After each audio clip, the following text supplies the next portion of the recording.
Bismillahirrahmanirrahim. Innal hamdalillah nahmaduhu wa nasta'inuhu wa nastaghfiruh wa na'udzu billahi min shururi anfusina wa sayyiati a'malina. Man yahdihillahu fala mudilla lahu wa may yudlil falan tajida lahu waliyyan murshidah. Asyhadu an la ilaha illallah wahdahu la syarika lah wa asyhadu anna Muhammadan abduhu wa rasuluhu la nabiyya ba'dah. Allahumma salli ala Muhammad wa ala alihi wa ashabihi wa man tabi'ahum bi ihsanin ila yaumiddin. Rabbi shrah li sadri wa yassir li amri wahlul 'uqdatam min lisani yafqahu qawli.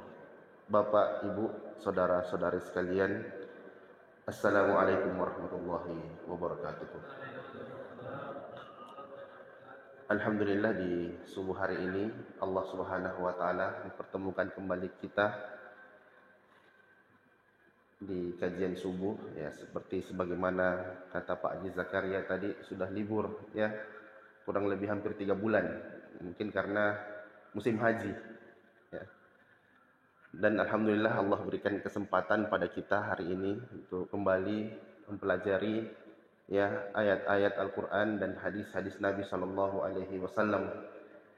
Yang kata Nabi Sallallahu Alaihi Wasallam yang sering kita ulang-ulang, ya, ma min qaumin, ya, tidaklah suatu kelompok, ya, mereka duduk di rumah-rumah Allah Subhanahu wa taala untuk mempelajari Al-Qur'an, wa yatadarasuna bainahum, saling mengajarkan Al-Qur'an, ya, illa nazzalat alaihimus sakinah, kecuali Allah akan turunkan rasa tenang kepada mereka, ya. Kebanyakan manusia, Bapak Ibu sekalian, saudara sekalian, kita hidup di dunia ini mau cari ketenangan, ya. Apalagi kalau kita sudah mulai, ya, 40, 50, 60 tahun, keinginannya kebanyakan cari ketenangan. Dan ketenangan yang paling banyak ditemukan dan paling baik adalah di majelis zikir, di majelis ilmu, dalam majelis yang orang mengingat Allah Subhanahu wa taala, di dalam majelis yang suka membicarakan tentang Allah Subhanahu wa taala, ya, sebagaimana kata para ulama, ya, zikrullah dawa wa zikrun nas da. Banyak mengingat Allah itu obat, dan banyak mengingat manusia itu penyakit, ya. Sehingga orang-orang yang selalu berbicara tentang Allah Subhanahu wa taala, kebesarannya, ya, keagungannya, dia memberikan obat kepada dirinya. Sedangkan orang-orang yang banyak menceritakan manusia, ghibah, ya, namimah, dia tidak sadar sering memberikan penyakit ke dalam dirinya. Dan di hari ini, saudara sekalian, kita akan bahas sedikit tentang alam kubur, ya. Kata Allah Subhanahu wa taala, alhaqumut takatsur hatta zurtumul maqabir. Sungguh kehidupan ini, ya, melalaikan kalian, bermegah-megahan telah melalaikan kalian, hatta zurtumul maqabir, sampai kalian masuk ke dalam kubur, ya. Itulah kata Ali bin Abi Thalib, Bapak Ibu sekalian, sungguh mengherankan manusia itu, ya. Dia tahu bahwasanya dia akan mati, tapi dia tidak persiapkan dirinya untuk menghadapi kematian itu, ya. Semua manusia, tidak ada satupun manusia, dia tahu, bahkan yakin bahwasanya dia akan mengalami namanya kematian.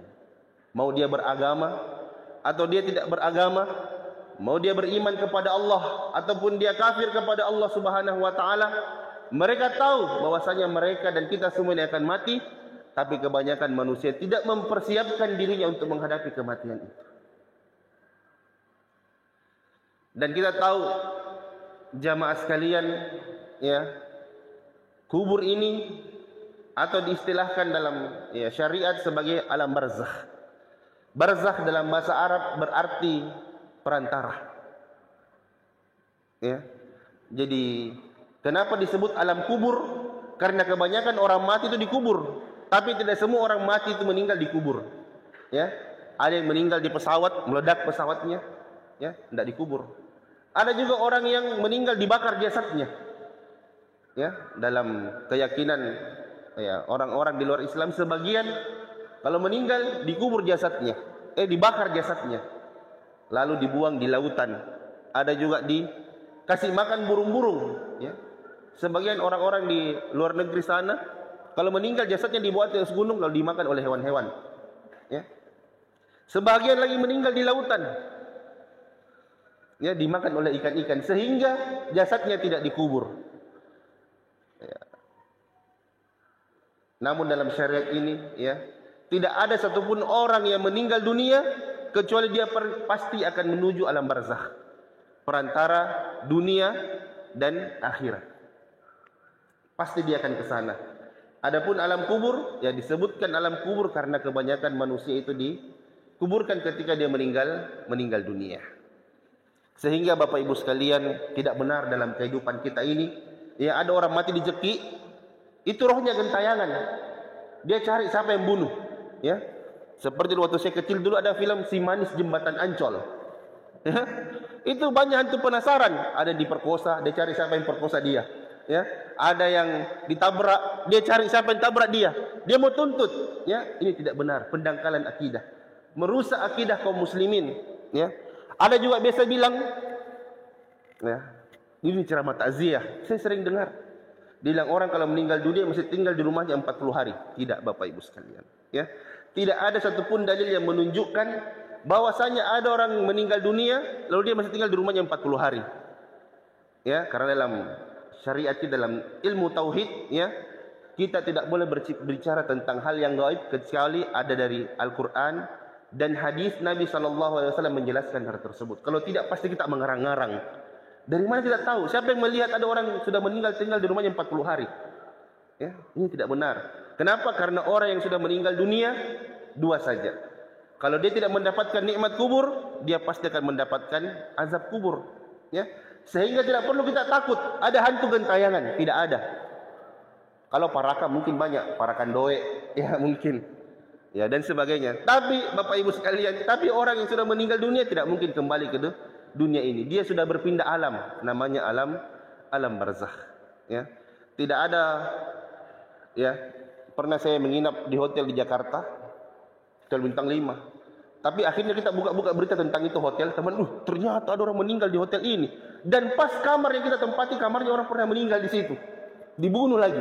Bilang teman, jangan keluar-keluar, takut kak ini. Iya. Bapak Ibu sekalian, orang yang sudah meninggal, dia tidak bisa mencelakakan kita, ya. Bahkan dia sekarang sedang menghadapi sebuah, ya, pengadilan, apakah dia selamat atau tidak dalam, ya, alam yang baru dia datangi, alam barzakh. Sehingga, ya, tidak ada cerita bahwasanya ada orang mati bunuh diri terus rohnya tinggal di situ tempatnya dia gantung diri. Misalnya dia gantung diri di pohon mangga, ya, atau mungkin di pohon beringin depan masjid, ya. Tiba-tiba ada orang, ada ruhnya di situ. Nanti kau kasih garam sama jeruk di situ biar dia rasa tersiksa. Ini adalah kebohongan Bapak Ibu sekalian, ya. Merusak akidah kaum muslimin. Orang yang sudah meninggal dunia, dia sedang dikubur. Dia sedang di alam barzakh. Apa yang dilakukan, ya? Kata Nabi SAW, salasa, ya, tabi'u mayyit. Ada 3 hal yang mengikuti itu mayit kalau dia meninggal dunia. Isnatani raja'ani, 2 yang kembali, ya. Ya, 1 yang menemani dia. Apa 3 itu Bapak Ibu sekalian? Yang menemani kita kalau kita diantar ke kubur. Yang pertama yang menemani kita adalah harta kita, kemudian keluarga kita, kemudian yang ketiga adalah amal kita. Harta dan keluarga kita dia akan kembali ke rumah, ya. Secinta apapun seorang suami kepada istrinya atau sebaliknya seorang istri kepada suaminya, dia tidak akan temani kita bermalam di kubur situ. Dia pasti akan pulang, ya. Begitu juga harta kita. Harta, rumah, ya, yang mewah yang kita bangun, kendaraan yang begitu, ya, modern dan terbaru yang kita miliki, dia cuma antar kita sampai kubur. Sudah itu dia pulang. Tidak ada orang punya mobil dia simpan mobilnya di situ, ya, pasti dibawa pulang. Apa yang menemani kita Bapak Ibu sekalian? Amal salih. Amal salih kita yang akan menemani kita di kubur kita. Sehingga begitu seorang, ya, dalam hadis, ketika orang-orang yang mengantar jenazah telah pulang, maka ja'a malakani, datang 2 malaikat kepadanya. mendudukkan mayit tersebut, ya, aswadani arzakani, malaikat yang berwarna hitam dan malaikat yang berwarna biru, kata Nabi sallallahu alaihi wasallam. Fasa'alah, maka mayit ditanya 3 pertanyaan Bapak Ibu sekalian. Man rabbuka? Wa ma dinuk? Ya, wa ma nabiyuk? Siapa Tuhanmu? Apa agamamu? Dan apa pendapatmu tentang seorang, ya, laki-laki nabi yang diutus kepadamu, tentang Muhammad sallallahu alaihi wasallam. Adapun orang-orang beriman, kata Allah Subhanahu wa taala, yusabbitullahu alladhina amanu bil qauli tsabit fil hayatid dunya wa fil akhirah, dalam surat Ibrahim, ya. Adapun orang-orang beriman, Allah akan teguhkan dia dalam perkataannya di dunia ini dan juga di akhirat, sehingga orang-orang yang bertakwa kepada Allah, orang-orang yang beriman, dia akan mudah menjawab pertanyaan tadi. Dia mengatakan, ya, man rabbuk? Dia mengatakan, Tuhan saya adalah Allah Subhanahu wa taala. Wa ma dinuk? Dan apa agamamu? Dia mengatakan Islam agamaku. Wa man nabiyyuk? Dan siapa nabimu? Dia mengatakan Muhammad sallallahu alaihi wasallam adalah nabiku. Maka kata malaikat tadi, ya, ausa qabrahu, diluaskan kuburannya, ya, seluas 70 ziraan, 70 hastah, Bapak Ibu sekalian. Dan akan datang amal salih menemaninya. Adapun orang-orang yang durhaka kepada Allah Subhanahu wa taala, kafir kepada Allah, dia, ya, mendurhakai perintah Allah Subhanahu wa taala, malaikat tadi, ya, bertanya hal yang serupa. Dia cuma mengatakan ha. Dia tidak bisa menjawab pertanyaan tersebut. Maka kata Nabi sallallahu alaihi wasallam, maka dihimpitlah kuburnya sampai bertemu antara rusuk dan tulang kakinya. Kemudian diperlihatkan kepadanya tempatnya di neraka. Ya, nanti kalau kiamat, ini tempatmu di neraka. Maka dia sering ketakutan dan selalu berdoa, ya Allah, la tuqimas sa'ah. Ya Allah, jangan datangkan hari kiamat, karena dia sedang melihat azab yang lebih berat. Adapun orang-orang beriman diperlihatkan tempatnya di surga. Ya, nanti kalau sudah kiamat, tempatmu di surga sana. Ini tempatmu. Dan dia mengatakan, selalu berdoa, ya Rabbi qimas sa'ah, wahai Tuhanku, datangkan kiamat segera, karena dia sudah ingin masuk ke dalam surga Allah Subhanahu wa taala. Bapak Ibu sekalian, ya, semua orang dikubur. Salah satu hal yang paling berat yang dirasakan orang dikubur adalah rasa kesepian itu sendiri. Ya, banyak orang di dunia ini bunuh diri karena merasa kesepian. Ya, saya pernah nonton YouTube tentang Pak Habibie. Beliau bercerita ketika beliau sudah pensiun jadi presiden, dan dalam kegiatan-kegiatan beliau cuma tinggal berdua bersama pembantunya di rumah. Beliau mengatakan, ya, diwawancarai di Kick Andy saat itu saya nonton, ya, berapa tahun lalu. Beliau ditanya, apa hal yang terberat saat ini dalam kehidupan Anda? Anda punya ini, Anda orang cerdas, Anda mantan presiden, dan seterusnya. Beliau mengatakan, hal yang terberat saat ini saya rasakan adalah kesepian. Ya. Anak-anak yang saya sudah besarkan, ya, saya didik, saya sekolahkan, saya biayai, tinggal di luar negeri. Ya. Istri yang dulu senantiasa menemani saya, dia sudah dipanggil lebih dahulu. Sehingga beliau mengatakan, saya kadang mendengarkan, ya, detak jarum jam di lantai 2, padahal saya di lantai 1. Saking sepinya rumahnya, ya, detak jam dinding di lantai 2 kedengaran di lantai 1. Saking sepinya rumahnya. Ya, bahkan kata para ulama, ya, seandainya, ya, seorang itu menyadari kesepian itu begitu berat dalam kehidupan dalam kubur sana, itu sudah cukup bagi dia untuk selalu senantiasa bertakwa kepada Allah Subhanahu wa taala. Ya, ketika ditanya beliau, seandainya waktu ini bisa diputar, Pak, apa yang Bapak ingin lakukan? Beliau mengatakan, seandainya ini waktu bisa diputar, saya mungkin waktu muda akan banyak belajar tentang Al-Quran. Ya, sehingga adik-adik hari ini, ya Allah berikan kesempatan untuk baca Al-Quran, ya, menghafal Al-Quran, mempelajari Al-Quran. Ya, ini adalah hal-hal yang diinginkan orang yang sudah tua dan orang yang sudah meninggal dunia. Maka isi hari-hari tak dengan, ya, banyak mengingat, ya, banyak mempelajari Al-Quran. Kemudian dikubur Bapak Ibu sekalian, kita akan mengalami namanya kegelapan, ya. Dan di antara hal yang paling menyiksa dalam kehidupan adalah kegelapan. Ya. Silakan tanya tentang orang-orang yang buta, ya, yang Allah tidak berikan penglihatan kepada mereka. betapa beratnya itu kehidupan. Ya. Coba kita yang pernah melihat, tiba-tiba tidak melihat gelapnya, ya. Atau kadang mati lampu, orang sudah teriak ketakutan. Bayangkan kalau tidak ada cahaya, ya, manusia akan merasa sempit, ya. Kalau kita belajar ilmu fisika, kenapa itu manusia banyak ketakutan dengan gelap? Karena kegelapan itu bikin sempit, bikin seorang sesak, ya. Dan di alam kubur itu gelap, Bapak Ibu sekalian, tidak ada cahaya, tidak ada siang hari, ya. Jangan kita berpikir kalau bumi ini siang, di sana siang, tidak.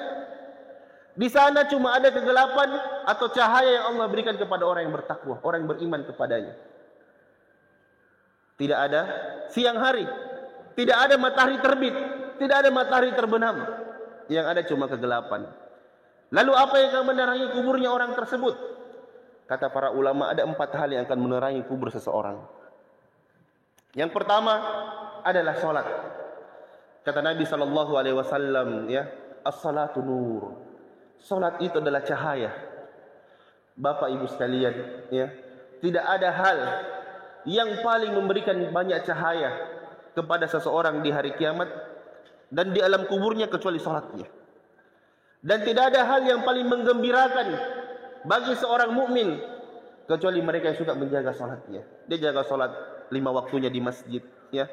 Dia salat sunnah rawatib, ya. Dia bangun salat witir, ya. Baginya cahaya di hari kiamat. Itulah kata Nabi SAW, basyirul masya'in, ya, bidzulamil laili ilal masajid anna lahu nuru tamma yaumal qiyamah.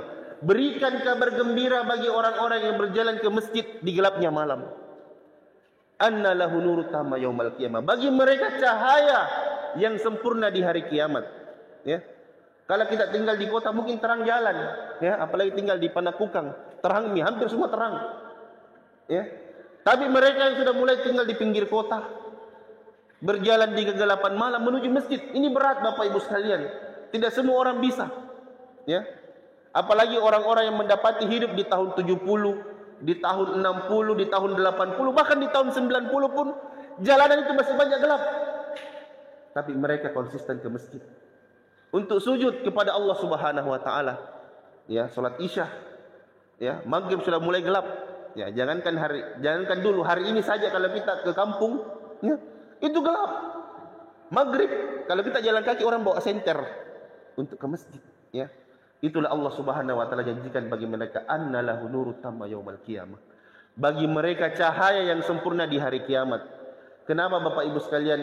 Jangankan di kehidupan akhirat, di dunia ini kita sangat butuh cahaya. Sehingga, ya, tanpa cahaya tidak nikmat ini Bapak Ibu sekalian dunia. Ya, bahkan istri tak yang cantik, kita tidak bisa melihat kecantikannya karena tidak ada cahaya.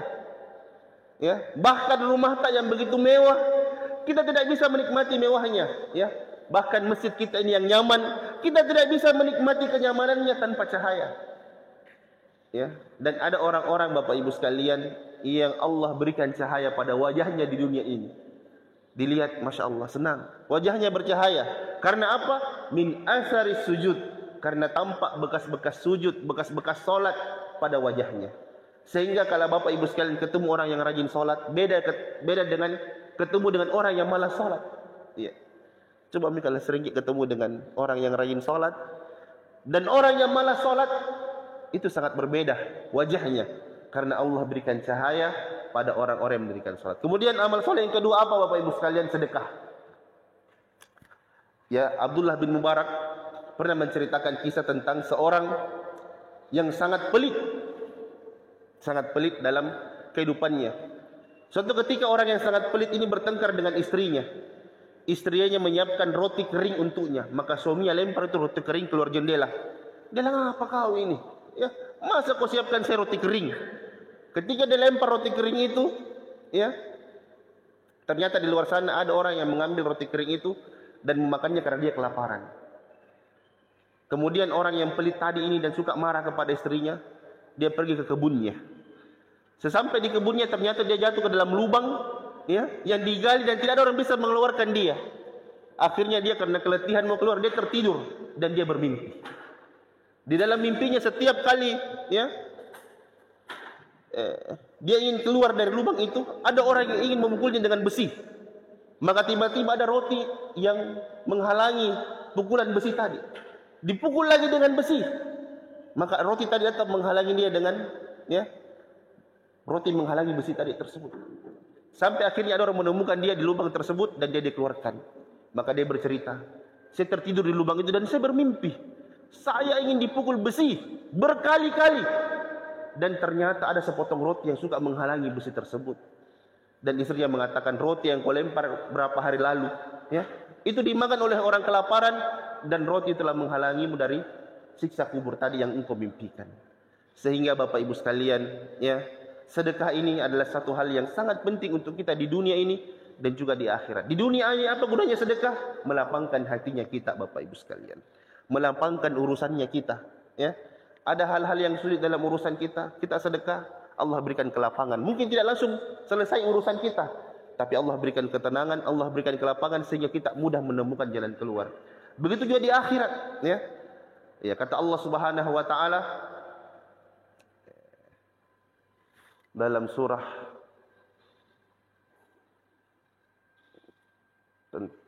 tentang orang-orang yang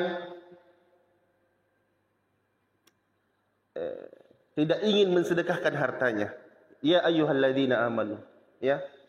Surah Al-Munafiqun. La tulhikum amwalukum wala auladukum an dzikrillah wa may yaf'al dzalika faulaika humul khasirun. Wahai orang-orang beriman, janganlah hartamu dan anak-anakmu melalaikan dari ingat Allah. Dan ayat selanjutnya Allah bercerita tentang orang-orang yang kalau dia meninggal dunia, ada hal yang paling dia inginkan. Apa itu? Dia ingin dihidupkan kembali dunia ini, untuk bersedekah. Kenapa? Karena sedekah Bapak Ibu sekalian ini amalan paling cepat. Tidak ada yang dikalahkan itu. Itulah kalau orang mati ditanya, bilang seandainya Allah hidupkan kamu, Allah berikan kesempatan satu kali beramal solih. Amal apa yang paling ingin kau kerjakan? Dia bilang sedekah. Kenapa Bapak Ibu sekalian? Sedekah itu amalan paling cepat. Nah, sudah selesai. Tidak ada yang dikalahkan kita. Dan kata Nabi SAW, as-sadaqat tudfi'u ghadabullah. Sedekah itu memadamkan marahnya Allah Subhanahu wa taala. Sehingga orang-orang yang mungkin Allah akan marah kepadanya, lalu Allah memadamkan marahnya karena orang tersebut rajin bersedekah. Kemudian yang ketiga Bapak Ibu sekalian, ibadah apa yang paling menerangi kubur seseorang adalah seorang itu menjaga kesucian dirinya. Menjaga kesucian baik fisiknya maupun hatinya. Fisik kita suatu ketika Nabi SAW melewati dua kubur. Dari Ibnu Abbas, hadis dari Ibnu Abbas radhiyallahu anhu, beliau mengatakan, saya pernah berjalan bersama dengan Nabi SAW melewati dua kuburan. Kata Nabi SAW, kedua penghuni kubur ini disiksa oleh Allah Subhanahu wa taala bukan karena urusan yang berat. Urusan apa Bapak Ibu sekalian? Dia tidak bersuci dengan baik ketika dia sudah buang air kecil atau buang air besar. Dalam hadis sebutkan setelah dia kencing, buang air, dia tidak bersuci dengan baik. Asal kencing saja. Dia tidak jaga kebersihan, dia tidak bersuci dengan baik. Mungkin sudah kencing, masa ada keluar, langsung saya wudu. Ada orang yang seperti ini disiksa oleh Allah Subhanahu wa taala di kuburnya. Sehingga menjaga kesucian diri itu hal penting. Kesucian diri Bapak Ibu sekalian senantiasa dalam keadaan wudu. Kalau batal wudunya dia wudu. Kata Nabi sallallahu alaihi wasallam,